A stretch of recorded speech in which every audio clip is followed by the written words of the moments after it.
would like to start with a story that's recounted in the book The Lives of Indian Images by Richard Davis. And this is quite a remarkable life story of an object and the kind of travels that an object, a single object, takes over time and space. So what you see here is an exhibition that took place in 1985 at the National Gallery of Art in Washington, D.C. on the sculpture of India, massive expanse of time, 3000 BC to 1300 AD. One of the objects, in fact, the signature object of this exhibition was Shiva in his aspect as Vrishabhavahana, a Chola bronze, so a stunning, beautiful bronze sculpture. And Davis charts the history of this single object from the early 11th century all the way to the present. So this image was housed in a temple in the Tamil region in South India, and then it seems to have been lost or buried. We don't know what the circumstances were for it no longer being housed in the temple, but it only resurfaced in 1951. So almost 1,000 years after it had been installed in the temple. And after 1951, this image had perhaps a far more exciting life history than it ever had in the 11th century. It gained notoriety. It was housed in a temple, in a museum in Thanjavur, and then it traveled the world. In 1983, it went to London, and in 1985, it came to Washington, D.C. as part of this exhibition. So what Davis does in his book is he highlights the really remarkable differences between the museum object as an object of aesthetic delight and enjoyment, and the way this object would have been housed in its temple, in the 11th century. So really the contrast between aesthetic display and devotional veneration. So while this object would have been on a pedestal with track lights in the museum, very subdued background without a lot of noise, in a temple, this kind of an image of Shiva, although it would not have been the primary icon that was the object of devotional veneration, that would have been a Shiva Linga, an iconic image, which would have been receiving all kinds of unguents and flowers and offerings, music, sound. This object was the processional icon that would have been taken around town. And what would have been interesting about the processional icon is that you probably would never have seen this beautiful, even though it was available to the public, you would have never seen this beautiful beautiful bronze sculpture, because it would have been covered with garments and smeared with all kinds of powders, crown of gold and jewels, fresh flowers. So I tell this story because I think the distance traveled by this Vrishabhavahana image, both in time and space, is emblematic of the creative displacement that's involved in the display of religious objects in museum spaces. The event today is co-sponsored by the Friends of South Asia, who have been extremely helpful in every detail of the event, as well as Religion in the Public Sphere, which is an initiative located at the Department for the Study of Religion at the University of Toronto. And what we do in Religion in the Public Sphere is examine how religion manifests in public spaces, institutions, and interactions. So today, where our focus is on museums, the questions that are raised by the way museums both create and narrate religion. For example, are museums involved in a post-secular project of translating religion into an idiom that's universal and secular? Are there unique ways that museums negotiate religious diversity for a secular society? We're extremely fortunate today to have 4 distinguished speakers who have been involved in museum spaces in very different ways. from very different vantage points: curating, programming, and the design of museum buildings. They're going to be speaking from their own experience, navigating devotion display in their work and in their daily lives. And we very much intend this to be a public event, an open discussion, and a debate. So we will have some very brief presentations by our speakers, and then we'll open up for discussion. Our first speaker is coming all the way from San Diego. She is Marika Sardar, who is the Associate Curator from the San Diego Museum of Art.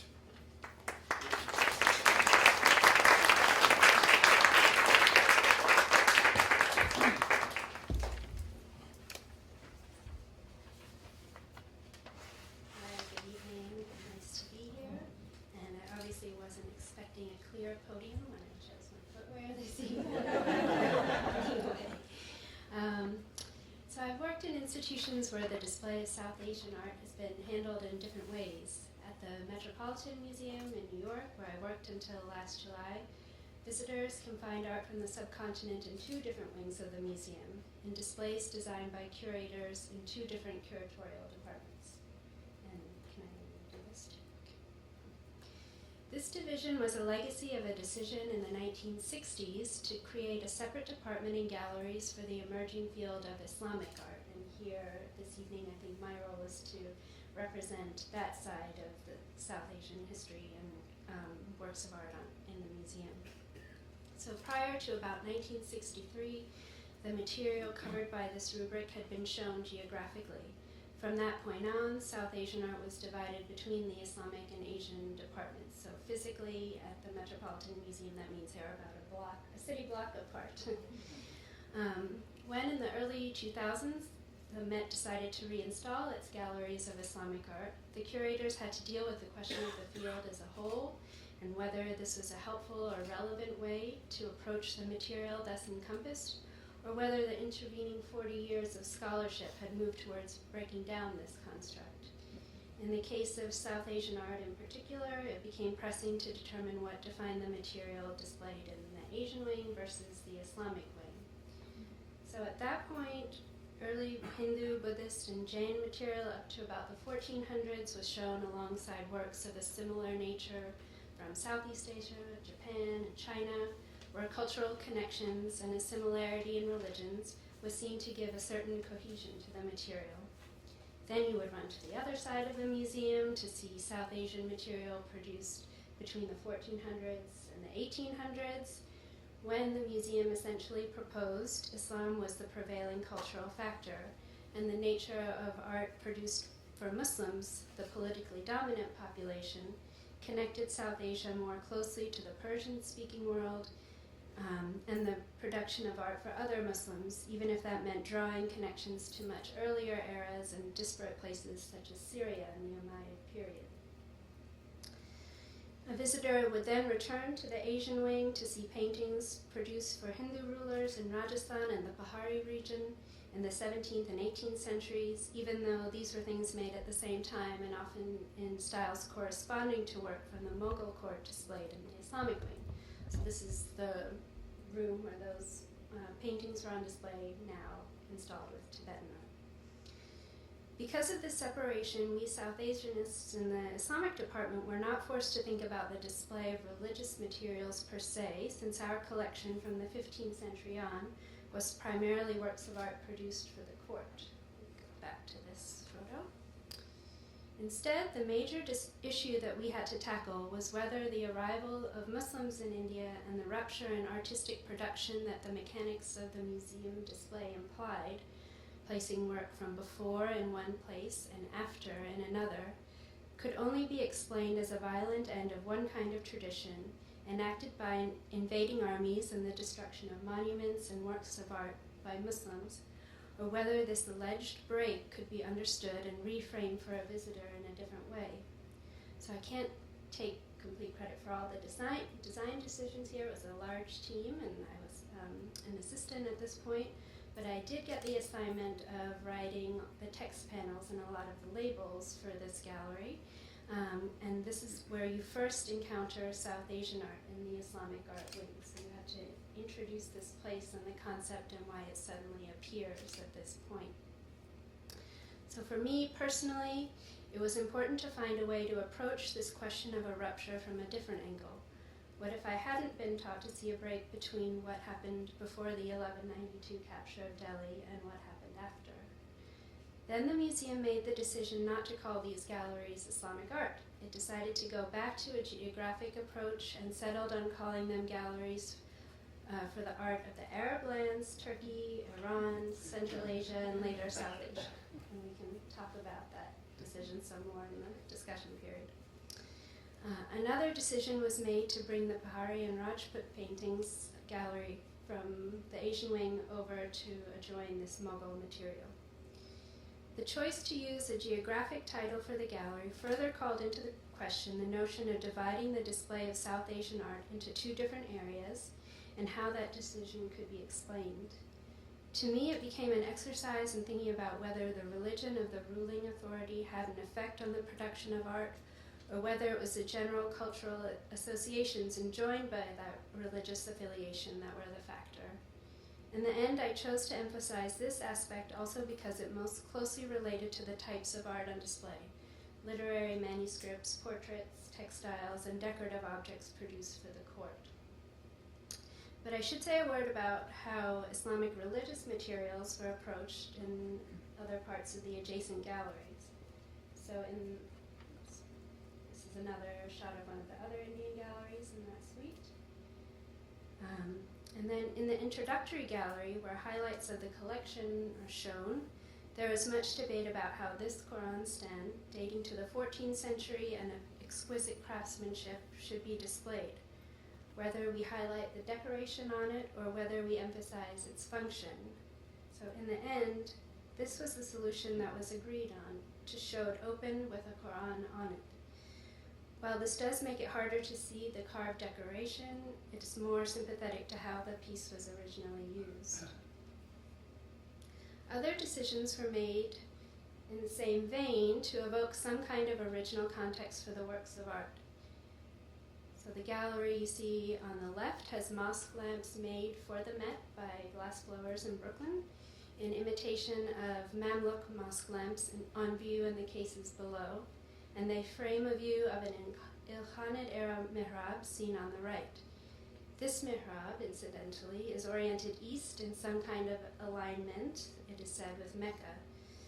This type of installation does have a history at the Met, as seen in these photos of galleries with the same mihrab as displayed in 1939 and 1965, both of which tried to evoke some kind of mosque setting.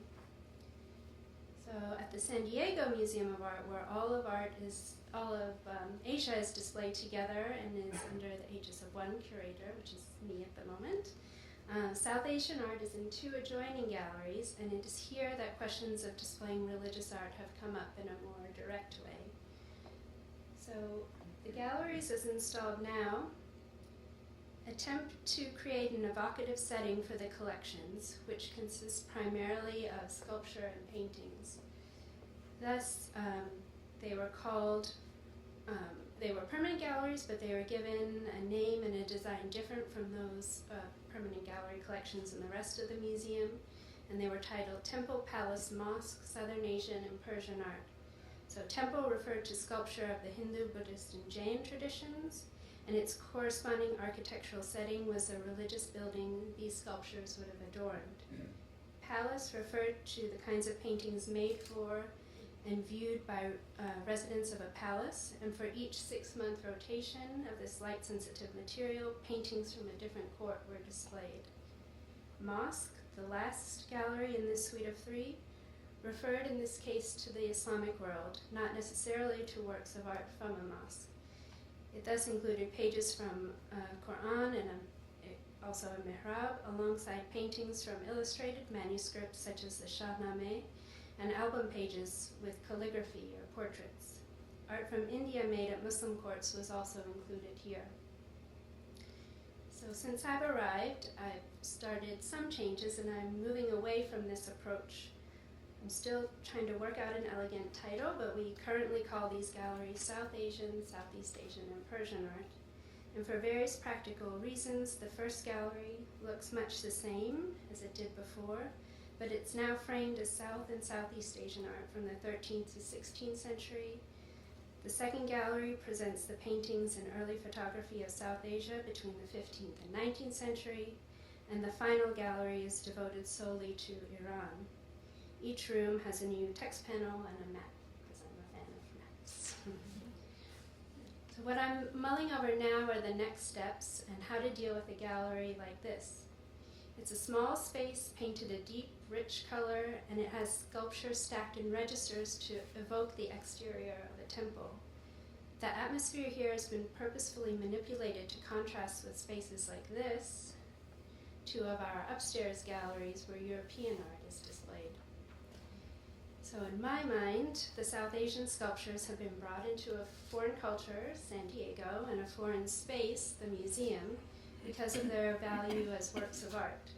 To display them as anthropological specimens or illustrations to a discussion of religions, to me, lowers their value in relation to the works of art displayed in other parts of the museum.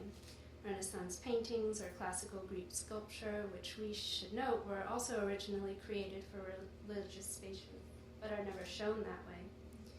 I'm looking for ways to balance a display that allows you to look closely at individual works of art and assess them for their quality and value, but also, should you wish, to learn about where they came from, perhaps in photographs, on text panels, or in interactive computer screens. I suppose this approach encapsulates how I conceive of the display of religious material in the museum. Similarly, in the final gallery, once titled Mosque, now called Persian Art, and where we still have a combination of religious and non-religious works, but now all from Iran, I've made the decision to move this mihrab tile previously on the east wall to the west wall. Although in previous installations it had been pointed out in the accompanying text that it was oriented to Mecca, I felt that it was somehow false to claim that this gallery in a museum could in any way be equated with the sacred space of a mosque, especially seeing how the tile had been removed from its original setting and anyway was not exactly oriented to Qibla. But it's been brought to my attention that some visitors to the gallery are not comfortable with this, and I would be curious to learn how other curators have dealt with issues like this, and how you as an audience would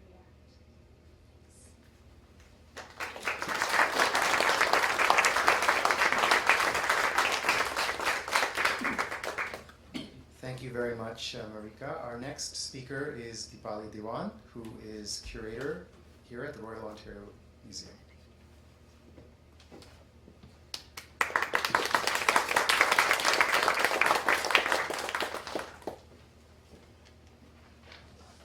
Thank you, and thank you everybody for coming. I just wanted to thank the Religion in the Public Sphere project for bringing this idea to the ROM. It's such a good fit, and we kind of jumped at the chance to hold it here. So when I was invited to be part of the panel, a couple things that came to my mind when I started thinking about the issues of display and devotion were these. What this evoked for me was questions about how to display religious artifacts that clearly, for someone somewhere, is an object of devotion, how to negotiate acts of devotion in spaces of display, how and to what extent to teach about religion or theological issues in a museum space that includes religious objects. And what does all this mean in the present age, when most people are aware of other religions like never before, have come into contact and indeed are friends with people of different faiths like never before, and where notions of religious conservatism and difference, resulting in various forms of violence, have greater visibility in the global imaginary. And I would also add that these issues of display and devotion become that much more present in this location we call Toronto. Which, as a multicultural city, it's almost assured that people will encounter objects from their faith in the museum space. And so, these are all ideas that, in fact, I think about all the time as a curator in a museum, in a large metropolitan museum in North America. And, got my signs. And some of the solutions that museums have come up with for the display of, in particular, South Asian objects are, on one hand, something like this, the South Asia Gallery at the Virginia Museum of Fine Arts. Spaces that some would argue, present religious objects in very kind of spare, and some would say sterile environments, very divorced from their original context. And then on the other extreme, exhibitions like this, up in the left-hand corner, is a view of an exhibit that happened at the Friedrich Sackler Gallery called Meeting God, Elements of Hindu Devotion. And even though the subject was very much about devotion, in the gallery space you can see they've kind of recreated a tree with a kind of roadside shrine on it, evoking trees and shrines such as the ones in the other photograph, and acts of devotion, even though they haven't created a little statue kneeling down. It's what they're evoking in that space. And there's been debates on either sort of extreme about the appropriateness of either one. And neither really feels like a good solution, does it? It achieves certain things, but not others. And in some cases, these kinds of Disney-like recreations always seem to fall short in a space like a museum, even though that they try to kind of recreate some sort of originary context. So, in many ways, I also want to say that, as a curator of South Asian art, I very much claim that I don't curate religion. And I'm sort of steadfast about that. In fact, I refuse to say that I curate religion, and I try to avoid the topic as much as possible.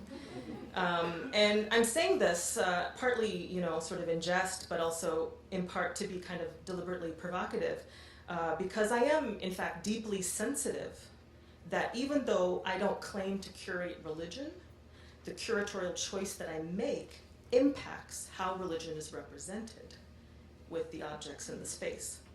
So allow me just to explain briefly some of the reasons for my resistance to kind of this idea.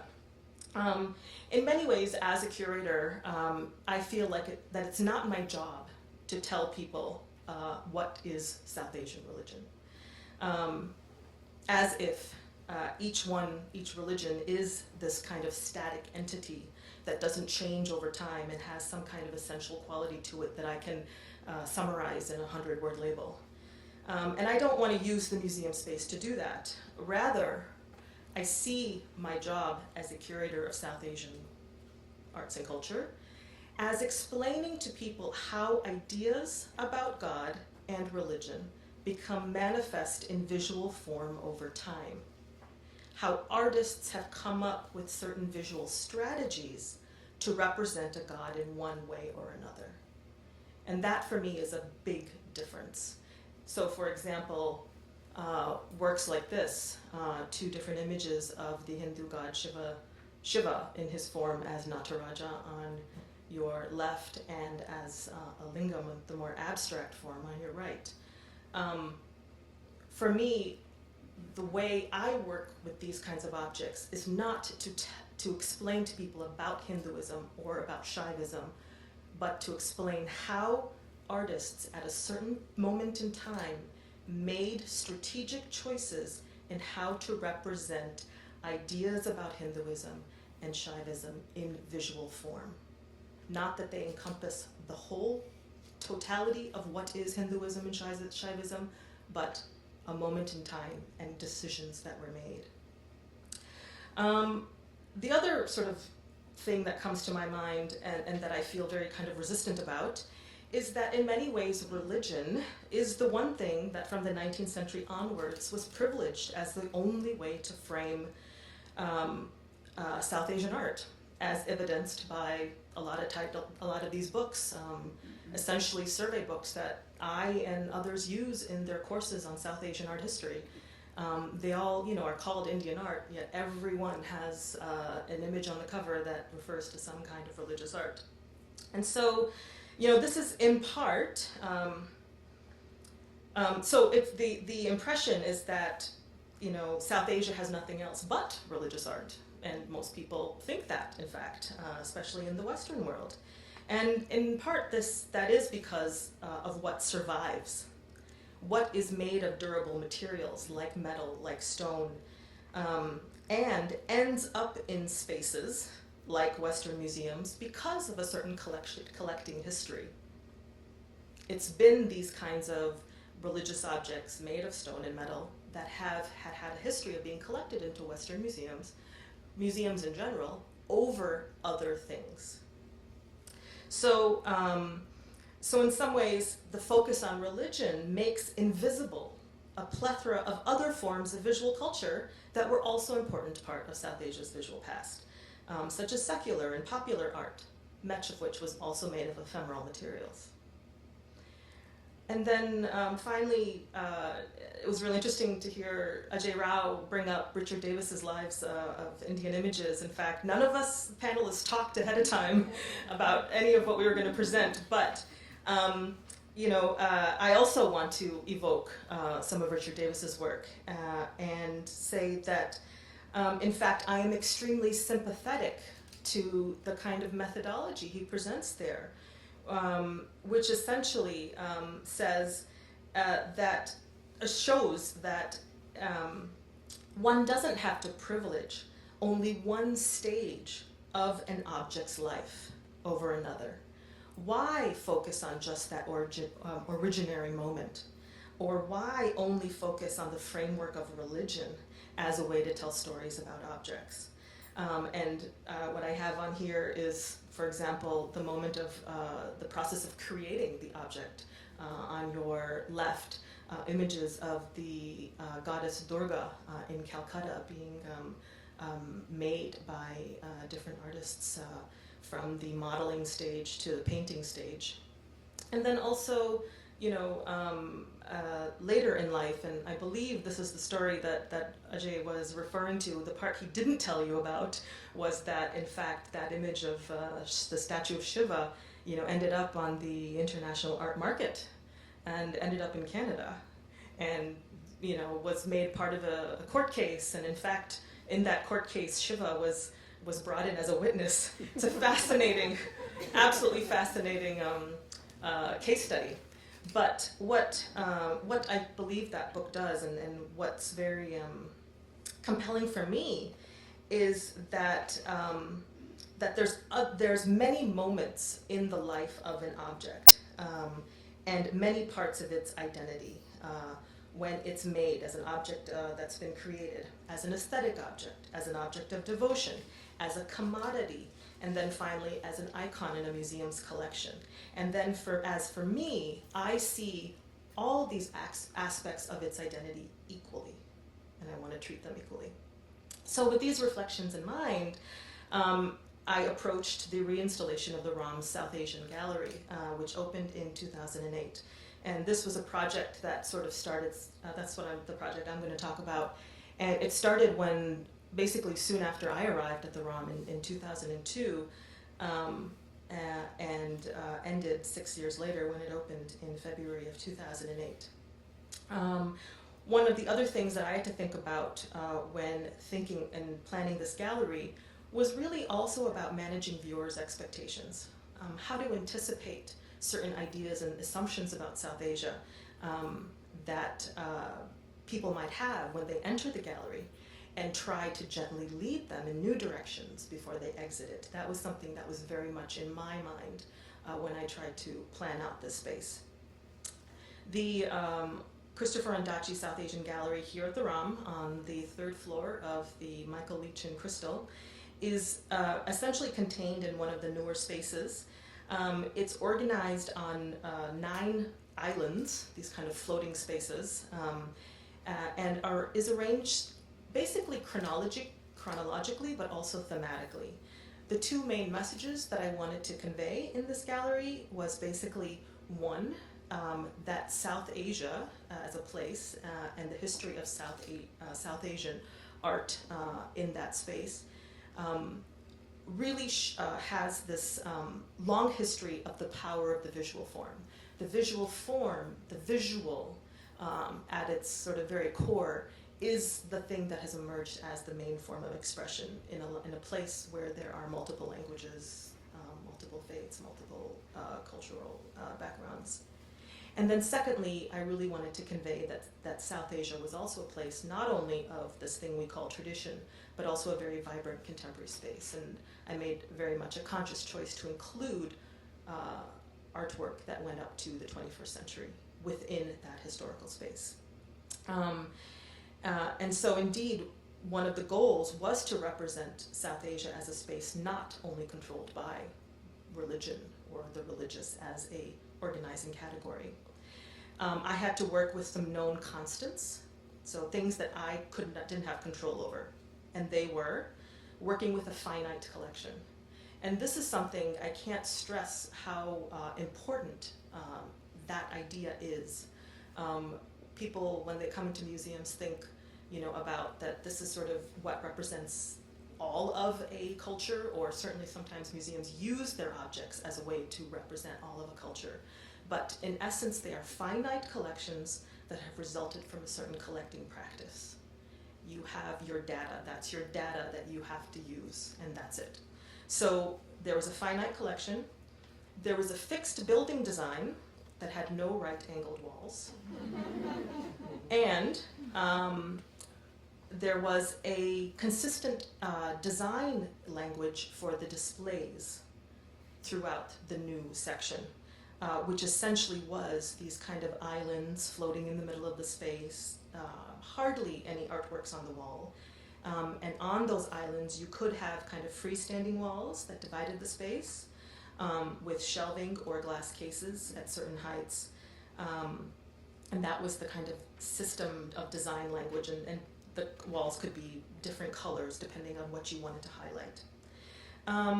And then I also had to take into account the physical care of objects in accordance with conservation requirements. So for example, metal objects, I couldn't mix them with stone, I had to put them together in a climate-controlled case.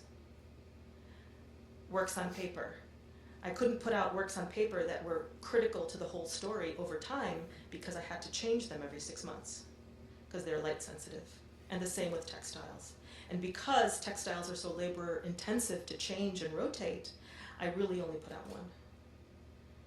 So it's not heavy on textile, there's only one textile in the whole gallery. So these were decisions that of course impact the impression of South Asian art and culture that viewers would have, but were made based on very practical and different reasons.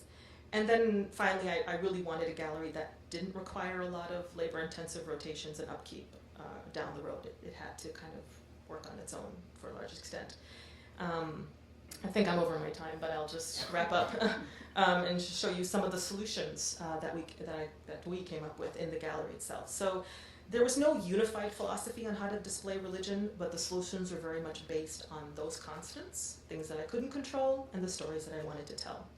The beginning of the space starts off with this sculptural piece from Sri Lanka of a mythical kind of lion dragon figure called the Yali. And it's a half of a balustrade, so basically the sort of two sides of a staircase that would have been leading up either to a palace or maybe even a religious structure. It's very much a figure from kind of religious traditions that have been appropriated also into secular architecture, but we felt very appropriate to put at the entrance of the gallery because it was a sculpture as well as a figure that often marked the entrance of religious structures and sort of creating that moment of transition between the outside and the inside of the gallery. So in many ways, by putting it there, we're kind of evoking more spiritual notions of making that transition from the outside to the inside world, from kind of the material world to a different kind of maybe sacred space, gallery as sacred space. One of the things also what I had to do is we have a very good collection of Gandharan materials, which is early Buddhist sculptures dating to the 3rd century from what is now Pakistan, Afghanistan area. And these are depicting bodhisattvas and Buddhas likely once having stood in monasteries and as part of Buddhist stupas, so essentially part of religious structures. And on one side of that space, I sort of did kind of arrange the reliefs so that it talked about how they were once part of a stupa. But in terms of the sculptures on this side, the religious, their association with Buddhism was only part of the story, and the other part of the story that was told is very much how they were high in demand in the early 20th century in Western museums because of their affinities with the history of Greek art and how much they wanted to, people wanted to collect them. So that part of the story was told as well. The one part of the gallery that seems to evoke a kind of altar space quite consciously is the part that has our Tibetan materials. And we chose to display Tibetan tankas and ritual objects that would have sat on a Tibetan altar, sort of in a similar relationship as they would have been in that space. It's a very abstract one, and purposely so. I don't advocate for kind of recreations, but it was meant to sort of evoke in an abstract way the relationship between those objects in that Tibetan altar space. The one island that I spent a lot of time thinking about is this one here called Visualizing Divinity, and this is the island that featured most of our basically medieval Hindu, Jain, Buddhist sculptures. Almost all, at least the stone ones, that would have been part of a religious structure at one time.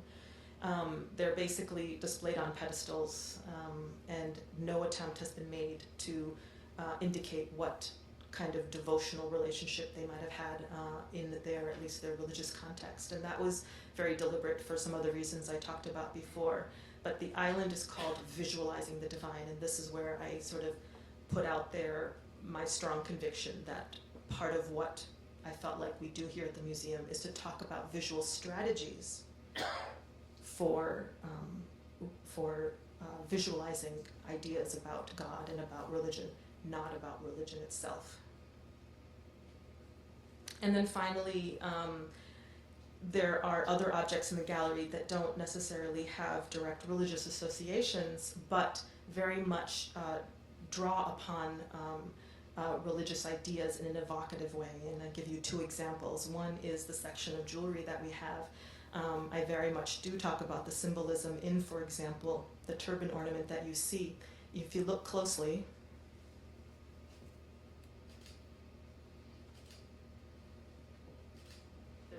there's like two fish structures in the jewels, and those are makras, the two sort of animal-like personifications of the holy rivers, the Ganges and the Yamuna, brought together here in this turban ornament, often depicted on the pillars at the entrance of a temple. And then finally, this contemporary piece by the artist Navjot. It is the figure of a seated woman, but essentially her blue color also has religious associations to blue-colored gods in Hinduism. And so while those are part of their story, it is not the whole of that story itself. So these were just some of the solutions that I came up with in the gallery. And anyway, it'll be interesting to hear your feedback as well. So thank you.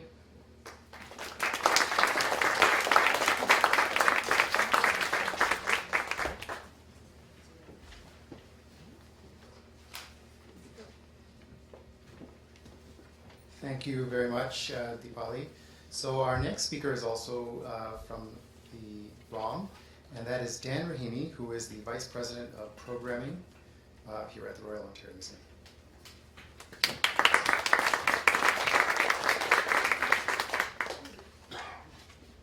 Thanks very much. Welcome to the ROM. I'm really delighted to be part of this symposium because I'm a practitioner practitioner in museums, as you all are, but I'm not on the curatorial side anymore. I'm on the communication side. I like to think of the work that I do in building galleries as a form of communication, and I work very closely with curators such as Deepali and her colleagues in doing that. I'd like to particularly welcome the Friends of South Asia tonight. Many years have passed since I was involved with the very founding group of the Friends of South Asia, and we built a gallery actually before the current gallery, but the best thing we did was to raise money to in three ways. One was we had a very generous donation of Christopher Ondaatje to support the gallery itself. The second was that the ROM contributed $1 million in new funding to buy new objects for that gallery. But the third was, and this was the most amazing one, is that the Friends of South Asia worked in the communities of Toronto, and I participated very strongly in that, to raise $1 million to create an endowment to hire a curator of South Asian art, Deepali Dewan. She wasn't named at the time, but that's who we ended up with, and as you can see, it was a brilliant decision. I'd like to talk about galleries old and new here at the ROM. And I've selected only two case studies, but I hope we get to speak about these a little more. The Bishop White Gallery, I have to give you some background.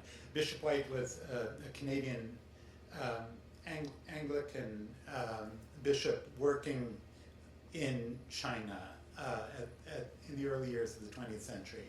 And his title of bishop wasn't from here, of course. He was Bishop of Nanjing in China. And so he was a missionary, and he was buying a lot of Chinese art. And what you see in front of you is an installation in the ROM that was actually installed in 1979, and it was called the Bishop White Gallery. And I don't know if you can see it might be blocked by the table, but it says before, because I'm going to show you the current Bishop White Gallery in a moment. The art is really spectacular. It's all from Shanxi province in China. The earliest work is a painting which is on the right side of the screen, a temple painting, the Paradise of Maitreya, which I'll talk about in a moment, which dates to about 1198. And the sculptures that you see before you, these bodhisattvas, are also from the very end of the 12th century, 13th century, and early 14th century. So they're an eclectic group. They don't all come from one place. But what I wanted to talk about was the design and the installation. And these are actually very good photographs. I couldn't find as many as I had hoped for. But I remember this gallery very well because it was a sea of tranquility in the ROM. And I personally would go to that gallery when I needed a break, and I would sit down, and it was just a beautiful, quiet place, and it was set up to be that way. You can tell by the quality of the lighting of the space that it is meant to be very calm. But I'll call your attention to the architecture because, and here's where I'm missing images, but if you look at the ceiling, particularly on the right side, you'll see these bracketed beams that evoke in some very unrepresentational and abstract way a temple setting. And the idea was very clearly in this room where the paintings, there are three Buddhist paintings that are displayed here, and these bodhisattvas, to evoke some temple, some mythical temple, where all these things might have been together in one place, but of course they never were. It's hard for me to say, because I wasn't here in 1979, what the curators and what the designers were thinking at the time, but clearly this was an attempt to contextualize in a somewhat evocative way, in a non-detailed, non-intellectual way, but in a very emotional way, to evoke a religious setting which corresponds to where these individual pieces of art may have been displayed. Here's another grouping of the same images, same picture. Some close-ups of these really remarkable and very, very early painted wooden sculptures which are currently in the gallery. And here we are today. This is the Bishop White Gallery after. And this is not in the Michael Each in crystal. This actually is a gallery that was opened just before we opened the Crystal, but it was very much informed by the style of design that Deepali mentioned before, which was a language of presentation that we decided on for the rest of the museum. And as you can see, the differences are phenomenal between this and the previous installation. I would say it's very austere. There's absolutely no attempt at evoking the original setting of these pieces. And by original, I mean their place of origin. It is cool. Some may even say cold. But I have a couple of other images I'll show you of this. You can see here the great Paradise of Maitreya painting, a 13th century painting of the Maitreya Buddha, the Buddha of the future, and the bodhisattvas and converts, in fact, to Buddhism in this image. An incredibly important painting for us at the ROM, and really something of value internationally. I should say, and this is not a disclaimer, but this is the kind of open discussion we have to have about acquisitions. This was acquired in the late 1920s by the bishop, as he was called, in Beijing. And it came from a temple and was a part of, there was a pair of these paintings, and the parallel side of the other painting is still in that temple, and on the blank wall where this would have been is a sign with a photograph saying, "You may see this painting in Toronto at the Royal Imperial Museum." And we're on very good terms with the Chinese authorities who have visited this many times and are totally aware of our entire collection and have worked with us a lot. We've carried this need for transparency to a great extent, and I just want a close-up of that picture. I can get, okay, there we go. This is as good as I can do for you today, and we had a big restoration project. We pulled together a team of conservators to work on this painting.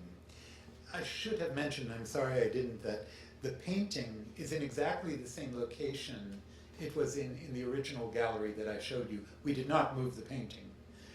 We just changed the room around it and made the room much more, appear to be much bigger. It is a bigger room, actually, and take away all the decoration. But we did a restoration project of the painting. And during that project, we removed all the infill painting. So there was an entire sky, for example, that was painted in the previous version that we took off because it was painted in modern times. If you look at the head of this bodhisattva, you'll see the original square very clearly marked of where the original painting is, and the rest we had to remove. And that's why some things look a little bit jarring and squarish, because they were the original. We had to take out the rest of it.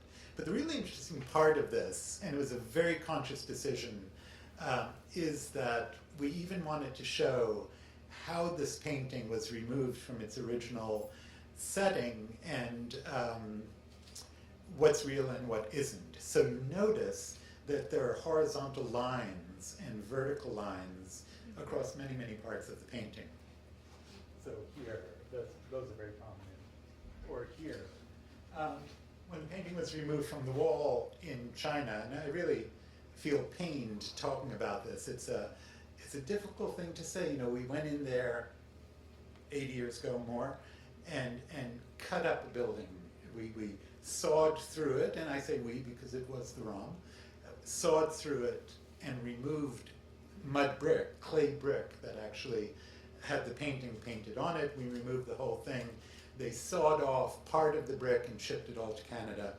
It was reinstalled on a wet plaster wall, and all those joints, which you see, which represent the cutouts of the different pieces, were filled in and blended so that you didn't see those lines anymore. So our very conscious decision was to reveal those lines. We felt, you know, we wanted to show what was real and what wasn't, because truly we're presenting this as a work of art, and we wanted people to understand what was original and what wasn't. And so, at the risk of making the painting less fluid, we emphasized those lines in there. And the conservators who did it did a fantastic job because they painted it the wrong shade, if you like. It's like asking a singer to sing off key. It's hard to do, you know. So they would select the right color and then change it a little bit so that you could see it. So there is this huge transition in how we've treated this in the modern installation.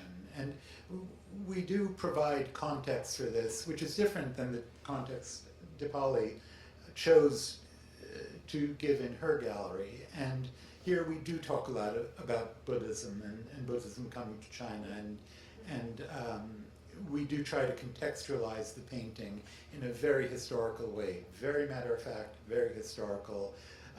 We've erased the word religion from this as well, but in a different way.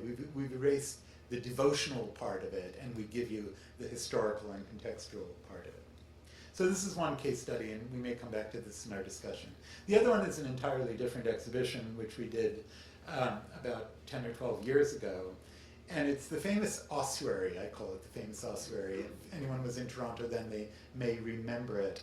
An ossuary is a burial box for bones. And this ossuary came to light about 15 years ago in the collection of an Israeli collector who had owned it, he said, for some time. We're not so sure about that now. But there's an inscription on it which is repeated in black ink across the top of this wall. And it's in Aramaic, and for those of you who read Aramaic, it says, Yaakov ben Yosef Achui Yeshu, meaning James, son of Joseph, brother of Jesus. So this was a first century ossuary found in Jerusalem with that incredible inscription suggesting this figure, maybe someone named James, brother of that Jesus, son of Joseph. We had a very difficult decision to make, first of all, about whether to display it at all, and secondly, in what context to display it. And so in this rather small room, we presented an entire historical approach to these objects. What are ossuaries? What was going on in the first century? Burial practices of Jerusalem. And then we dealt with the names, because these, in fact, are among the most common names of the period. There were many, many people named James, which actually in Hebrew and in Aramaic is Yaakov. It's not James, but the translation is James. Yosef, Joseph, very common name in Arabic and in modern Hebrew, and Yeshu, perhaps slightly less common, but at the time an incredibly common name. So we present all these data, but we present it as a box. This could be anyone. It's just incredibly interesting to see this combination of names. What happened, though, was the public took this up. There was a big controversy about it. Because, well, for one thing, it arrived broken. This was a great scandal. It was broken into 6 pieces. And we had to go to the press and say, look, we have this box, it's broken. But there was, the real controversy was about the inscription, because from the very beginning, certain people had, many scholars had suggested that there was a forgery in the inscription. We had the box for 2 weeks in the ROM's conservation lab, and we did a very comprehensive study of the inscription because we were not going to display it if we didn't believe that the inscription was real. We believed it was real, we displayed it. And then the whole religious controversy began, not the academic linguistic one about whether the Aramaic inscription was doctored, but whether, is this James, who Protestants believe was the brother of Jesus, Catholics do not believe was the brother of Jesus. And that took on a dimension in the community, in the city of Toronto. And people would come to this, and some people would kneel down in prayer or in devotion in front of this. We had people crying in front of this, because this was St. James. And other people came just to see what the story was. So what was the ROM's position? And I'm going to wrap up with this. I mean, we tried to present a real, historical, significant object. We were being provocative because the names on this ossuary suggest that it was James, brother of Jesus, that Jesus. But we had no opinion on that. We discussed the statistics of these names from documentation that we have from Jerusalem in the 1st century, but we took no opinion on this about whether it was the same guy. We had absolutely no way of knowing, and that's what we said. So the ROM became again a place where you can display an object that may have a religious connotation to it, and many people interpret it that way, but we didn't. And I hope to be able to discuss this with you further.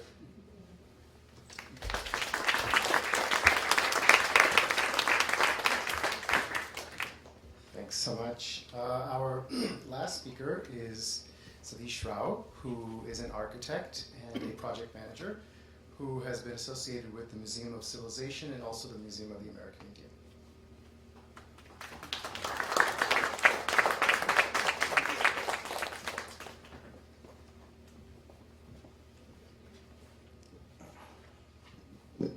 Hi folks, how are you? I was aware of the glass podium, so I wore the best shoes I had. Now, speaking of symbols in architecture, symbols are something we live with every day of our lives. Even the words we speak are actually symbols of our thoughts and our feelings and so on. Architecture symbolizes the dreams and aspirations of an entire people. And not just through the building forms and the shapes and the ambience and the experience of people walking through the buildings, but even in the very process by which the building is designed. Even the conceiving of the design can be a symbol. It can be inspired by the ways and the thinking and the feelings of the people who are served by that building. Now, I worked for Douglas Cardinal for about 30 or 35 years, a well-known architect in Canada. By the way, he does not dress this way to work every day. Just once in a while, on Saturdays or Fridays, I believe. And that was the sentiment we used in all the buildings we designed, including the Museum of Civilization in Ottawa. I was involved with that museum, by the way. The only credit I can get for that particular museum is that of all the millions of words that have been written on that museum in the press so far, the very first words were written by me on the description of the design. When we first conceived the design, I wrote the words that went into the book that we submitted to the government. And the first photographs ever taken of the building were taken by me at the very first concept design stages. Now this is the philosophy that we used for the building. Now, let's see if I can get this to work. Yes, the National Museum of the American Indian on the National Mall in Washington, D.C., built about 10 years ago. And this was a building that represented all the native people of the entire Western Hemisphere. You know, that's about 2,000 different tribes and communities in the entire Western Hemisphere, with very, very diverse ideas of what they believed, what they stood for, and their philosophy of life and so on. Now, how do you convey the very diverse aspirations of all these people in one single building? And there, right there we went through a process that drew its inspiration from the way the Indian people live and think. The very consensual, non-adversarial way of working. We gathered together 50 of the most learned Indians, the most wise Indians from the Western Hemisphere in a large circle. We call it a vision session that lasted about 4 days. And we hammered out what it means to be Indian, basically. What does it mean to be Indian? And after all the discussion, it should be a large teepee, the building should look like a roundhouse, like a longhouse, like an igloo, like a wigwam, and so on. On the last day, the elders finally spoke up. They were quiet, sitting in the back seat, as they always do, very quiet throughout the session. They finally came up and said, listen, what we've heard in the last 4 days is not all the diversity and differences among all of you. We've heard some commonalities. And these commonalities are what we would like you to depict in the museum in a very abstract way. We don't want to be caught up in the very specifics of each and every one of those 2,000 tribes. We want to express the 5 basic pillars of what we stand for. And the first of those was closest to nature. I will now go through those 5 ideas that they gave us to base the building around. It'll be a very quick tour through a large number of snapshots, and we can have a discussion later on them. There's just so much of life and history in this building to discuss. Closest of nature, we are born from nature. All of what we do, our lives are shaped and sculpted by what happens in nature. For example, nature builds its forms through the action, the carving, sculpting action of rain and the wind and the rivers and the snow and so on. The forms of the building, in a very abstract way, depict the same thing. The building grew from nature. No matter what kind of buildings the Indians built for themselves, the wigwam, the roundhouse and the loghouse and so on, they were all a product of the way they lived from nature. So that is what the building represents in a very abstract way. Those forms and undulations and so on reflect the action of aeons and ages of nature, wind and rain and so on. They also say that this building represents something more than that, much more contemporary. Just as the carving action of the hoodoos and so on in nature show how the stronger, hardest layers of nature survived and the softer layers wore off. Indians feel that they've survived in the same way in the ages too. The stronger Indians, the stronger values they held have actually survived, and their lives are carved in the same way that you see the building being carved. Nature supports us, nature gives us shelter and safety and security from their overhangs and the way nature is built. The building's forms reflect the same thing. There's a large overhang over the main entrance, which implies that nurturing, caring, sheltering form that Indians represent. Now, all of Washington, D.C. was a marshland before buildings were built on it. But they wanted to bring the marshland back and nature back to the way it was years ago, in at least a small way. So there's a small wetland area on the building that actually brings back the migratory pattern of birds. Right in the middle of the National Mall, which you'll see later on, is a very different kind of architecture and ambience in general. Grandfather rocks. They wanted to tell us that rocks are their oldest ancestors. They carry a wealth of history, a wealth of memory of the history and the wisdom of the native people. And they wanted that to be depicted in the building.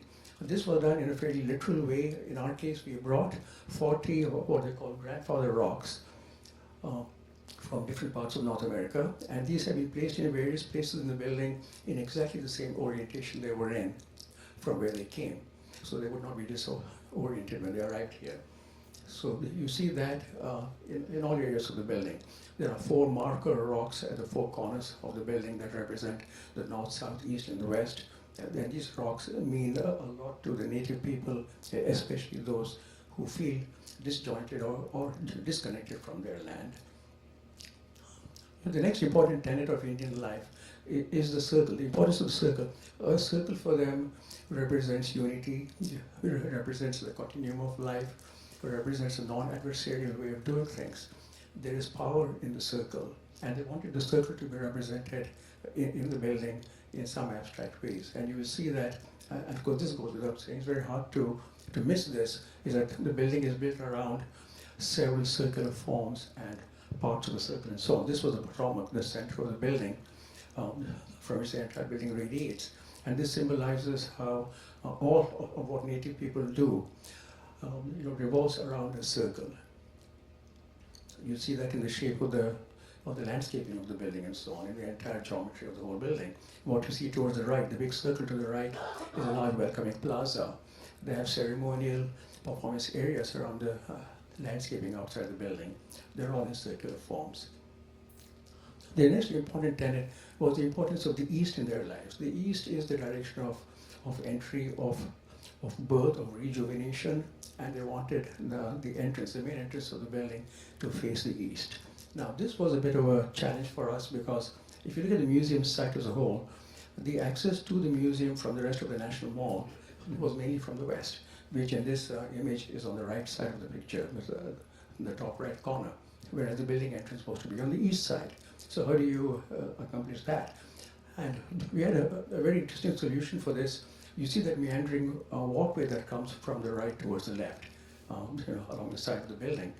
That is what we call a sort of transition zone where people, the visitor, comes to become familiar with Indian country.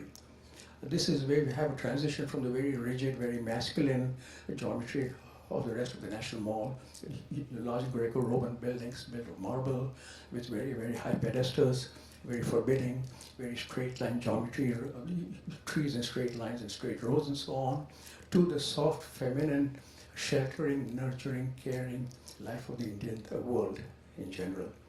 That was what we were able to achieve in that long walk that you have from the western entry to the eastern entry of the building. This was something like, this building was designed, excuse me, you don't see all of the, what I want to show you here, this is a better one. The building was designed as much for the native people themselves, for the young Native Americans, as it was for the non-native people. It's like the Indian coming back, the Indian weary traveler coming back to grandmother's home, coming to her house, being welcomed, being given something to eat, being shown or reminded of his ways that he has lost sight of, and is sent back on his journey. And as he comes, he rests his head on the grandfather rocks to remind himself of his culture, and then moves on. So you see that transition happening in all parts of the building design. The next important tenet was there is strong connection with celestial happenings and celestial events. What happens in the cosmos all affects how they live and what happens to their lives. And in many areas of the building, many different geographical points or nodes and axes in the building have been aligned towards important celestial happenings. For example, Ursa Major is a constellation that appears in the northeastern horizon at the time that planting begins. Seven Sisters, which is I think Diyahe, is a constellation when it's low on the northeastern horizon, the planting season ends and so on, that sort of thing. Solstices are a very important connection we made. There is something called a lunar standstill, that occurs on a cycle of 18.6 years or so. A very important cycle that most people in the West are not very familiar with. But this cycle is very important for them, and it happens that the building entrance is oriented exactly towards the moonrise point of a major lunar standstill. And that happens to be the exact direction in which the National Capitol building is also located, which was very ironical. It was almost like the Indians and the national, the federal government are facing each other as two nations in dialogue. And that was achieved entirely by accident. There's a prism window inside the building that directs the rays of the sun to various points on the floor where there are markings of astronomical dates and milestones and so on. Now, you'll find that a number of these ideas, by the way, are not adequately actually described in the museum itself for the common visitor. These are things that you can read about if you read about them on Google, for example. There are numerous stories and articles and commentaries written on all the symbology in the museum, a lot of which has been lost in the actual building itself and in the visitor experience. There are many, many, many numerous stories about the creation of the museum and the way their culture was involved in the way the building was designed that you will not be seeing. And this in fact brings us to the last of their important tenets of Indian life, which was it's a living culture. They say we are not dead, we are not an archaeological discovery or anything of the sort. We are actually living and changing and sort of adapting and so on. So we don't want to be depicted as a bunch of objects in glass cases. We're not a historic find of that sort. Now, we are a living culture. We want you to depict us through concepts, in vague generalities, or I should say abstractions of the way we think and the way we feel and what's common among all of us, not by the artwork and the objects we actually produced. And that, in fact, I think became a bit of a controversy in the finished project. Which brings us to the main challenge in architecture, we have is that architecture goes through many, many phases in the creation of a building like a museum. From the initial concept and dreaming and visioning of the building to an early concept design, and then later on the details of the design itself, and then the blueprints and the electrical wiring and the mechanical systems and so on, and then construction of the building, and then finally occupancy, where the museum community moves in and blesses the building and it gives life to the building with their exhibits and artifacts and so on. And there are different players in every one of these stages of the process. So to keep a vision alive, right from the beginning, from the early concept days, when very broad concepts are being discussed, all the way through all these stages, and to keep that symbol going in a consistent, faithful way throughout the history of the creation of the museum is a major challenge. And that, in fact, is what we went through on this project, and it's I think turned out very well on the whole. So that was a quick snapshot, and I'd like to invite further discussion later on. Thank you.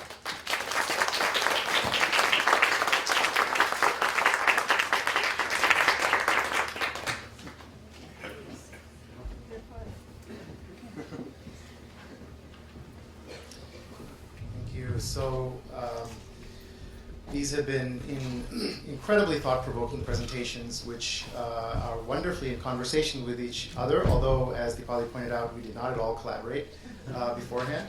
But I'm sure you have a lot on your mind, so I'd like to open it up right away for a prep discussion.